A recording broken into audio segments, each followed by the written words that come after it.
सर्वेभ्यो नमो नमः। आपके अपने YouTube चैनल स्टडी सर्जी में आप सभी का स्वागत है।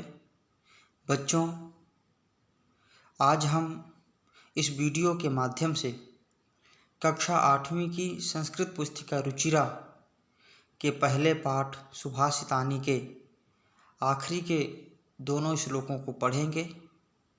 इससे पहले की वीडियो में हम 5 श्लोक पढ़ चुके हैं। इस वीडियो में हम 6ठा और 7वां श्लोक पढ़ेंगे। तो आइए वीडियो प्रारंभ करते हैं। सबसे पहले श्लोक का वाचन करेंगे। पुष्पपत्रो फलच्छाया मूलवल्कलदारुभिः धन्या महीरुहा येषां विमुखं यान्ति नार्थिनः। एक बार पुनः। पुष्पपत्र फलच्छाया मूलवल्कलदारुभिः धन्या महीरुहा येषां विमुखं यान्ति नार्थिनः। प्रिय छात्रों, अब हम इस श्लोक का अन्वय देखेंगे। पुष्प, पत्र, फल, छाया, मूल, वल्कल दारुभिः युक्ताः एतेः येषां विमुखं यान्ति न अर्थिनः। यहाँ पर महीरुहा छूट गया है, तो महीरुहा इससे पहले येषां से पहले रख लेंगे तो हमारा अन्वय बन जाएगा। पुष्पम पत्रम फलम छाया मूल वल्कल दारुभिः युक्ताः एतेः महीरुहाः येषां विमुखं यान्ति न अर्थिनः। आइए अब हम श्लोक का शब्दार्थ देखेंगे। वल्कल अर्थात पेड़ की छाल। वल्कल वस्त्र भी होता है जो पेड़ की छाल से ही बनते हैं। महीरुहा वृक्ष। धन्याः प्रशंसनीय है। येषां जिनके अथवा जिनसे। अर्थिनः याचक अथवा भिखारी। न नहीं। विमुखम रिक्त अर्थात मुँह मोड़ने वाले। यान्ति होते हैं। दारुभिः लकड़ियों से। जड़ और मूल जड़, पत्र पत्ते। आइए अब शब्दार्थ के माध्यम से हम श्लोक का अनुवाद करेंगे। बच्चों, इस श्लोक की जो प्रथम पंक्ति है, ये वृक्ष के शरीर के सभी अंग हैं। देखते हैं कौन कौन से हैं। पुष्प अर्थात फूल, पत्र अर्थात पत्ते, फल वृक्ष के फल, छाया जो हमें वृक्षों से प्राप्त होती है छाया, मूल अर्थात जड़, वल्कल अर्थात वस्त्र। लेकिन यहाँ पर जब वृक्ष की बात होती है तो हम वल्कल का प्रयोग वृक्ष की छाल के लिए करेंगे। दारुभिः, दारु अर्थात लकड़ी, वृक्ष की लकड़ी। इन सब चीज़ों से मिलकर के एक वृक्ष बनता है। पुष्प, पत्र, फल, छाया, जड़, छाल और लकड़ी। युक्ताः एते, इन सब से युक्त होता है क्या? महीरुहाः। महीरुहा का अर्थ होते हैं पेड़ या वृक्ष। जो वृक्ष होता है वो इन सब चीज़ों से युक्त होता है। धन्याः, जो धन्य है। क्यों धन्य है? येषां विमुखं यान्ति न अर्थिनः। अर्थिनः अर्थात याचक, मांगने वाला। अर्थात जिस भी व्यक्ति को जो कुछ चाहिए। विमुखम यान्ति न, विमुख अर्थात खाली हाथ।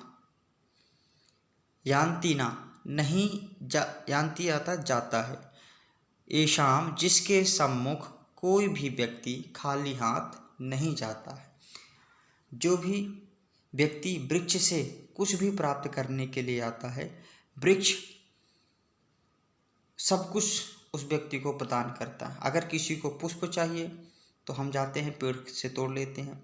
पत्र चाहिए तो पत्ता भी तोड़ लेते हैं, फल भी तोड़ लेते हैं। छाया भी चाहिए पेड़ की तो उसके नीचे जा कर के सुस्ता लेते हैं। उसकी जड़ चाहिए तो भी हम ले लेते हैं, उसकी छाल चाहिए तो भी हम लेते हैं, वृक्ष की लकड़ी चाहिए तो वो भी हम लेते हैं।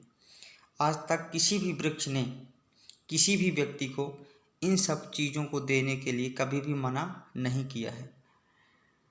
इसलिए पेड़ों को धन्य कहा गया, अर्थात वो धन्य हैं जो अपने शरीर का एक एक अंग याचक को दे देते हैं। इसी श्लोक के माध्यम से हमें ज्ञान होता है, हमें शिक्षा प्राप्त होती है कि जिस प्रकार वृक्ष परोपकार के लिए अपने शरीर के संपूर्ण अंगों का दान दे देता है, इसी प्रकार हमें भी ज़रूरतमंदों की मदद करना चाहिए। आइए इस श्लोक के सरलार्थ को देखें। जिनके पास पुष्प, वृक्ष, फल, छाया, जड़, वलकल और लकड़ी हैं, वो आए हुए याचकों को कुछ ना कुछ देते ही हैं। अर्थात इनमें से आपको जो कुछ चाहिए वो आपको वृक्ष प्रदान कर देते हैं। कोई याचक उन वृक्षों के पास आकर कभी भी खाली हाथ नहीं लौटता है, इसलिए वे वृक्ष धन्य हैं। आइए इस श्लोक को चित्र के माध्यम से भी समझने का प्रयास करते हैं।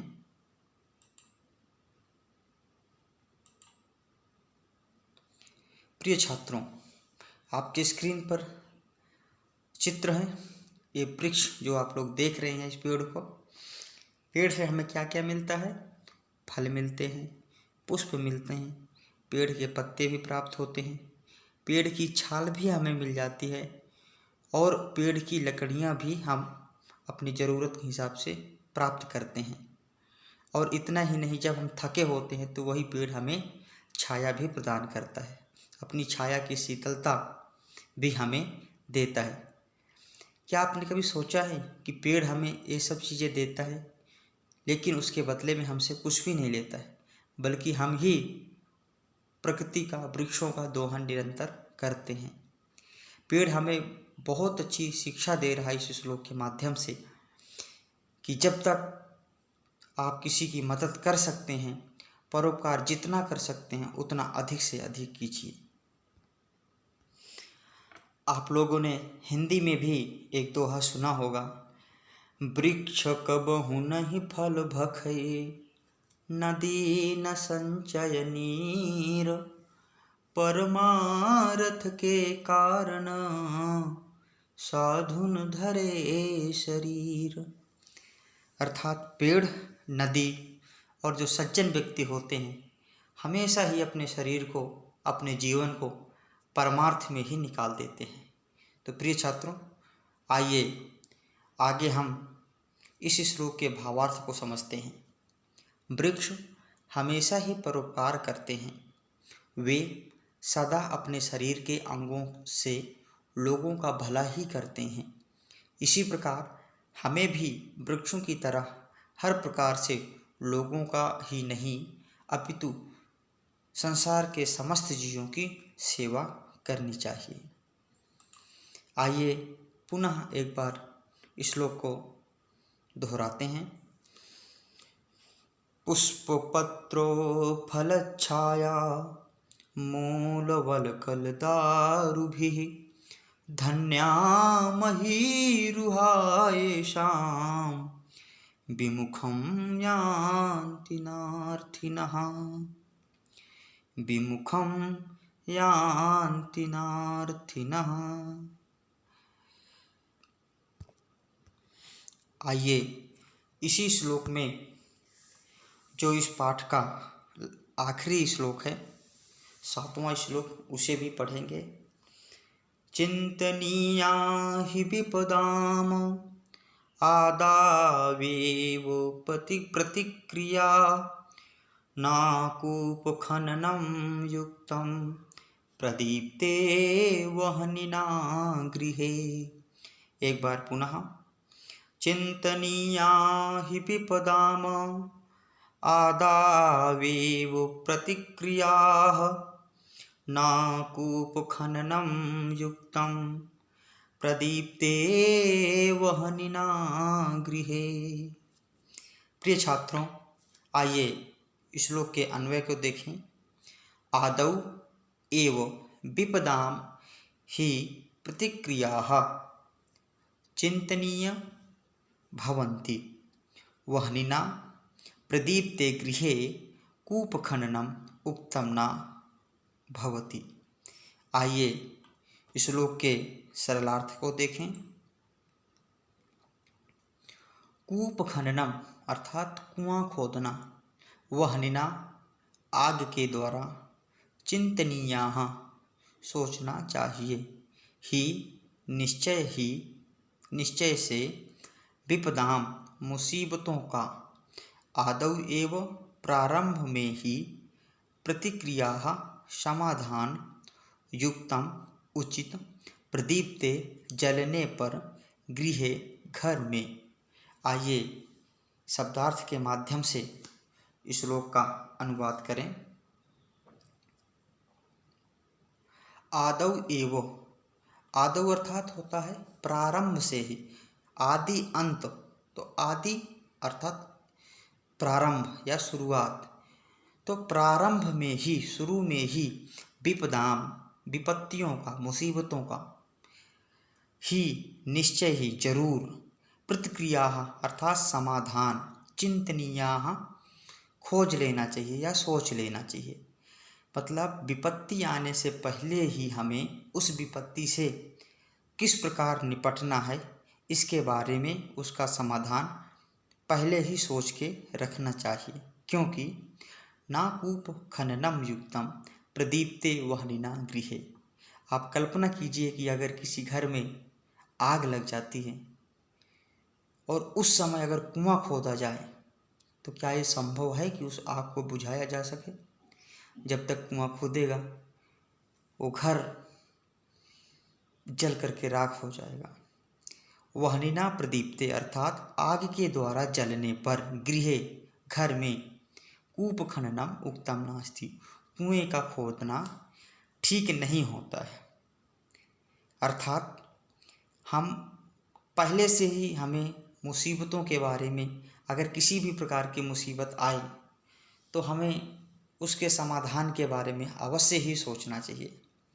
छात्रों, इसका जीता उदाहरण आप लोग अपने देश में देख रहे हैं। उसी के कारण ऑनलाइन क्लास भी प्रारंभ हुई है। पूरे देश में लॉकडाउन है। माननीय प्रधानमंत्री ने ऐलान किया हुआ है। हमारे देश में कोरोना नामक विपत्ति जो कि आ गई है, उसी से पूरा देश इस समय लड़ रहा है। हमारा देश इस बीमारी से पहले से ही परिचित था, इसलिए इसके समाधान के लिए पहले से ही जागरूक हो गया था।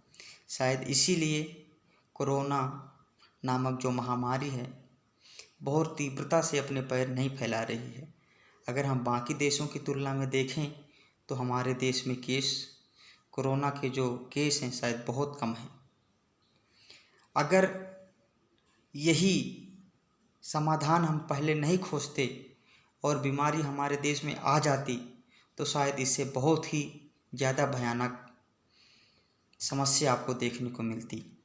तो शायद ये श्लोक इसी अर्थ को प्रकट कर रहा है कि जब विपत्ति आती है और उस समय अगर हम विपत्ति से निपटने के लिए कोई उपाय करते हैं या कोई समाधान सोचते हैं तो तब तक वो मुसीबत अपना काम करके चली भी जाएगी।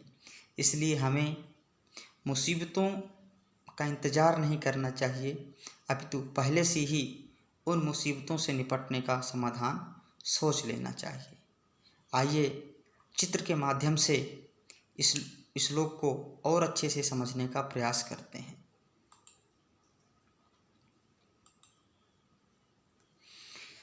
चित्र में आप देख रहे हैं एक घर जो कि आग से जल रहा है और कुछ लोग कुआं खोद रहे हैं। आप कल्पना कीजिए कि जब तक ये कुआं खोदेगा तब तक के घर की क्या स्थिति होगी। प्रदीप्ते वह्निना गृहे, जलते हुए घर में, नाकूप खननम कुआं खोदना उचित नहीं है। आइए हम इस श्लोक के भावार्थ को देखें। प्रत्येक मनुष्य को समस्या का प्रारंभ से ही समाधान ढूंढ कर रखना चाहिए, जिससे यदि समस्या आती है तो वह मुसीबत में दुख का कारण ना बन जाए। इसी में मनुष्य की भलाई भी है। समस्या सामने आ जाने पर समाधान ढूंढना उचित नहीं होता है। एक बार पुनः इस श्लोक का हम लोग उच्चारण करेंगे। चिंतनीया हि विपदाम आदावेव प्रतिक्रियाः नाकूपखननं युक्तं प्रदीप्ते वह्निना गृहे। नाकूपखननं युक्तं प्रदीप्ते वह्निना गृहे। बच्चों, ये जो पाठ है सुभाषितानी, इसके सारे श्लोक हमने वीडियो के माध्यम से पढ़ लिया है। आप लोग सभी वीडियो को देखिए, श्लोकों को लिखिए, याद कीजिए, अन्वय लिखिए, उनका अनुवाद लिखिए, उनका भावार्थ लिखिए, शब्दार्थ लिखिए। आने वाली वीडियो में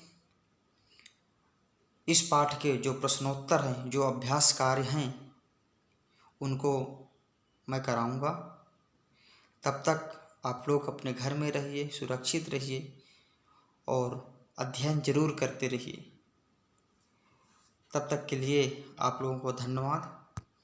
एक बार पुनः कि अगर आपको ये वीडियो अच्छी लगी हो, आप लोगों को इस वीडियो के माध्यम से सहायता प्राप्त हो रही हो, तो आप इस चैनल को सब्सक्राइब कीजिए, वीडियो को लाइक कीजिए। तब तक के लिए धन्यवाद। मिलते हैं अगले वीडियो में।